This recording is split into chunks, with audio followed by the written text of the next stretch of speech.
Competition with global challengers like China and Russia has sparked dramatic changes in the Department of Defense's overarching strategy. In today's interview, Lauren Knausenberger, Chief Information Officer for the Department of the Air Force, spoke with us about how these changes are manifesting within the Air Force and what we need to be doing to outpace our competitors. Lauren is a WASH 100 award winner, and in 2022, she took first place in the WASH 100 popular vote competition. If you enjoyed today's interview, please like, share, subscribe, and turn on notifications. Also, we'd love to hear from you. If you have a question for the leaders of GovCon, please drop a comment below or email studio@executivemosaic.com.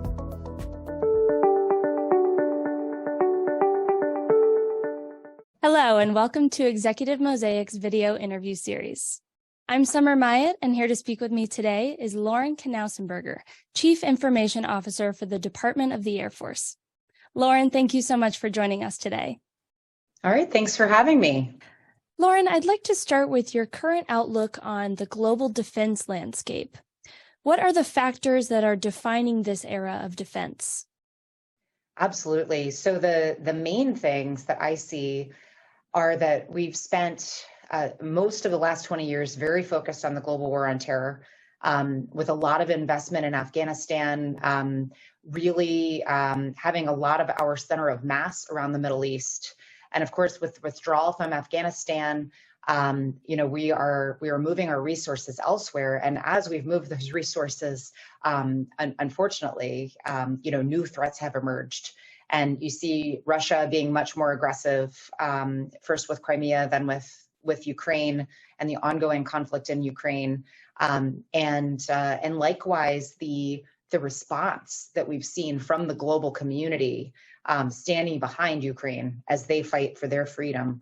As well, we've seen China being more aggressive, doing more exercises, and really signaling this is the time when I want to take back Taiwan.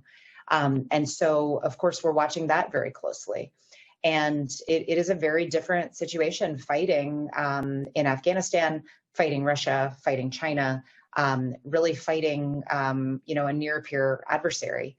We know that the things that work for one type of conflict, they don't work for another type of conflict. And increasingly, a lot of the TTPs, aren't going to work for a near-peer adversary. A lot of the things that change, in addition to the concepts, are that underlying data, AI, software, speed of connectivity, cyber, all of those things become increasingly important. They're already incredibly important, but they become increasingly important as we get to a situation where we have to be fast with everything. And I think we are feeling the urgency. It's a good challenge for us as a nation. And our secretary, of course, is very focused on this area as well. Lauren, like you said, the peer and near-peer competition is certainly heating up with challengers like China and Russia. I know Air Force Secretary Frank Kendall has made China a clear #1 priority for the service. What do you think are the most important things we need to be doing and focusing on in the next 3 to 5 years to outpace these competitors? Absolutely. So our secretary has been incredibly clear that his top 3 priorities are China, China, and China. And that is repeated very often. If you're not waking up every day thinking about China, then you're missing the point. We'll hear things like that. So he is very, very focused. We know who our pacing challenges, our national defense strategy. We know where our pacing challenges as a nation as well. Our secretary has also been really clear on the top 7 operational imperatives that we need to get after to defeat China, or to defeat a near-peer adversary. And I think those have been shared. So I won't go into those, but maybe I'll narrow scope a little bit and chat a little bit about the 3 to 5 technology areas that I look at, that I see creating a decisive advantage in the future. The first one of those is zero trust. And not just because of the cybersecurity implications, but because the whole construct enables a future of multi-level security and sharing in ways that were not possible before. And I do think that one of the top things that we have to accomplish in the near term is we have to be fighting in one warfighting environment seamlessly with our joint partners and our allies. That's really the whole underpinning concept of JADC2. And so when we say zero trust, we're looking across the entire paradigm. How do we stay more secure? How do we get data from anywhere to anywhere without a lot of rigmarole and moving between systems? Cross-domain solutions are great. They're helpful. But I would like for us to quickly get to a world where we don't need cross-domain solutions, where we have tagged the data, we know what data each person is supposed to have access to, we can share very seamlessly, and if those sharing rules change, it's a software change or configuration change, and we run. And so that is where we're headed with zero trust. AI is going to be a huge enabling technology. Our secretary has said that his prediction is that we won't necessarily be buying AI separately, that we'll be buying AI as parts of other things. And I actually agree with him largely on that prediction. I think that AI as part of autonomous systems is going to be a huge future capability. That's something that our warfighters care about, our operators care about. It's also something that our technologists care about. Autonomous systems for defense, autonomous systems to work with manned aircraft. There are a lot of things that we can do in that area that just completely opens up the paradigm, as well as software, and specifically C3 battle management software. We're going to have globally integrated C3 battle management software that we can fight together with our joint partners and our allies. And that software will need to change very rapidly and incorporate any number of algorithms. One of our most mature AI use cases is for targeting. If you just use the algorithm for that and kind of leave it alone, there's a limited use case. But when you start to pull that into different pieces of software and tie it with other algorithms, it starts to have very outsized impact. And it starts to have a very real effect on your kill chain. And so AI by itself still does a really good job at a simple thing. But when you have software that pulls in multiple algorithms to do multiple simple things really well that humans are just really slow at, statistical regression, optimization theory, or true machine learning, deep neural networks, there are many, many use cases. When we can pull those together seamlessly across C3 battle management and really know the problem that we're trying to solve and be able to solve those problems in a modular way to get better and better every single day, that's definitely a real win. And then, of course, we have a lot to do to get our data house in order. We have a lot of data. We have a lot of data that we're sharing. We definitely have to make sure that as we are trying to solve these problems in C3 battle management, that we have the data going to where it needs to go, that we have decision quality data, and that we are properly training algorithms to then support that software and that integrated warfighting experience. So those are the things that I would throw out over the next short period of time. Lauren, let's talk about AI. You've said the Air Force is doing very interesting things with AI, and Secretary Kendall has said he expects AI to be part of all weapons systems in the future. Where are you experimenting with AI right now? Can you tell me more about the AI uses and applications you're working on, and where do you anticipate that it will be most impactful in the next few years? Absolutely. So even though in the long term, we predict that we'll be buying AI as a part of our systems, there are a number of areas that we've been working on for quite a while. So the target recognition, I think, is well known. And then also there are some others that we've been working on, predictive maintenance. And that's, that makes a whole lot of sense. The airlines are doing it absolutely as an Air Force. We need to do predictive maintenance on our airplanes as well. And we've actually saved a good bit of money and also prevented some safety issues and been able to see some improvements in the readiness of our fleet as a result of that. We've also leveraged AI in some cases to have just-in-time inventory for our predictive maintenance. And so a lot of the things that you would see in a commercial enterprise, you're seeing for certain platforms. And it is powerful enough that we're looking at how can we scale that? How can we get more out of that? Speech recognition. is another one. So it's very easy to just go to Google and speak or talk to Siri, and most of the time it understands you. So when people first hear, oh, we're doing speech recognition, a lot of folks are like, that problem is solved.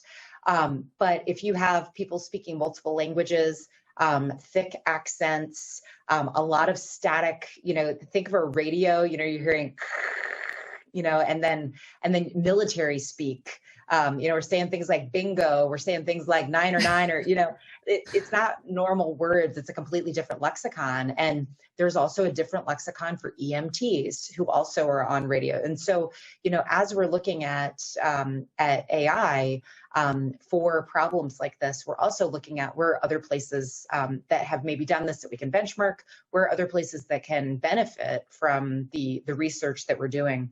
So those are a couple of them. And then basic automation. We're doing a lot of robotic process automation. We're doing a lot of process improvement initiatives, probably not as much as we would like, but some pretty good progress in just getting rid of manual process. And that's something that, kind of building some muscle memory there, having people understand how they can solve problems in different ways through automation, that becomes a workforce issue too. And people that have gotten to be involved in some of our vice chiefs' challenges around robotic process automation, we have hundreds of projects where people have taught themselves how to build a bot and go do all sorts of things with those bots. There are other places where we have helper bots that will go and search multiple different databases and bring back the data so that a person can make a decision but not have to log into however many different repositories. And so we've seen some really good stuff there. And some of those things are things that we'll continue to do. Some of those things are actually hints on maybe where we have a user experience issue with software that we should prioritize, because we can see through robotic process automation how much time that bot is saving. And if that bot is saving us up to a certain point, I can say, oh, I would save this much time, this much money if I made this investment in this software to permanently remove this problem. Lots of possibilities, lots of places where we can scale technology into the future to get even more outsized impact. So Lauren, we just talked a lot about emerging tech. I'm curious, where are you seeing the most exciting opportunities to deliver better capabilities directly to warfighters today, and how are you harnessing those opportunities? Absolutely. So I want to get super boring for a minute. Honestly, a lot of the things that are going to enable our warfighters the most are things that just we didn't invest in for a really long time. So making sure that you have a compliant endpoint, that your laptop is not 10 years old, that it is capable, that you have the tools to do your job.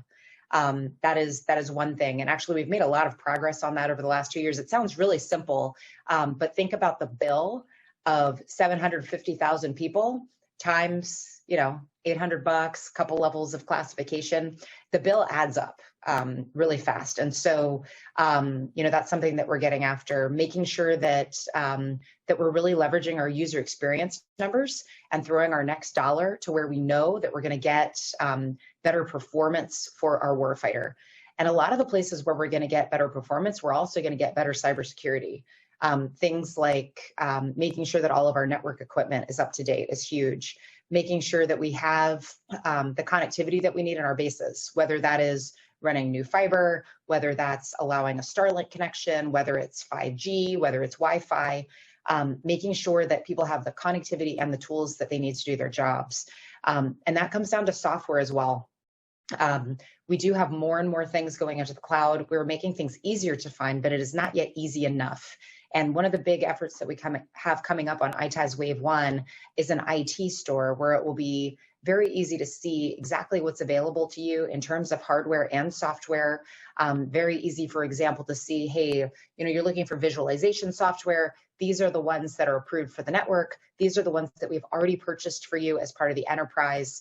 You don't have to approve it to get on your laptop. You can just use it.